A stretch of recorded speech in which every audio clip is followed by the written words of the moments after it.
وهنختتم مع حضراتكم نهايه البطوله هذا العام. انطلاقه حلوه، هوبا ياسر يا ولد، يا لعيب يا عالمي يا ولد، مش ممكن هذا الولد. وهنا حسام، لكن شوف عداها النفس ازاي، والله ولد عنده كوره في دماغه، ولد عنده كوره في دماغه. ابوه كان لعيب، ابن الوز عوام، اذا اللي خلف الان يتابع يشوف يراقب.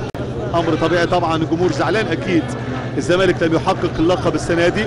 انطلاقه ثانيه، الثاني اهو، الثاني اهو، يا سلام على الزمالك، الثاني اهو، ممتاز على فار، ممتاز يا سمير، والله كده واقعين على الارض. جمله حلوه، شوف حسين ياسر برضه، السلام عليك يا حسين ياسر، شوف الفنت اللي عمله حسين ياسر يا جماعه، الجول ده، شوف التمويه، كره القدم والله في الراس، كره القدم ليست في الكراس. شوف احمد سمير، وشوف اللاعب حسين ياسر، سعيد مراد، هدفه هنا في الناحيه الشمال، اسامه عرابي يحاول انتاج، خطيره جدا، كوابينا يارو بالحركه، هوبا اخطر كوره، جول، يا ولد يا لعيب، هدف حلو والله، انتاج الحربي. دعم الفريق الابيض الزملكاوي ضد 4 بقوا 5، انما جنش برضه القرار الستارت للثبات او الخروج من على خط المرمى، وهنا القرار موجود، جنش يخرج اوت اوف اوردر او اوت اوف بوزيشن، انما خساره في نقاط كثيره في الدور الثاني فرقت معاه بشكل كبير. على طول تاني مفيش اوف سايد، خطيره جدا، مفيش اوف سايد. الثاني جعفر،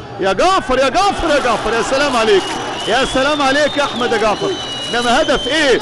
ضرب الاوف سايد، مفيش اوف سايد خالص. والدقيقه رقم 35، شوف لحظه لعب الكره، ممتاز احمد جعفر، واقف على كورته ممتاز، والمساعد وتنسي، انتظر لتشاهد لتتابع لتراقب، انما حسين ياسر ده حدوته الزمن الجميل. سلام عليك يا حسين ياسر، هتطلب كره ايه؟ كره يعني على سجاده ايرانيه، يا سلام عليك يا حسين ياسر. شوف الباص يا جماعه، شوف وجه القدم، هي دي الرجل اللي جابت الهدف الاول.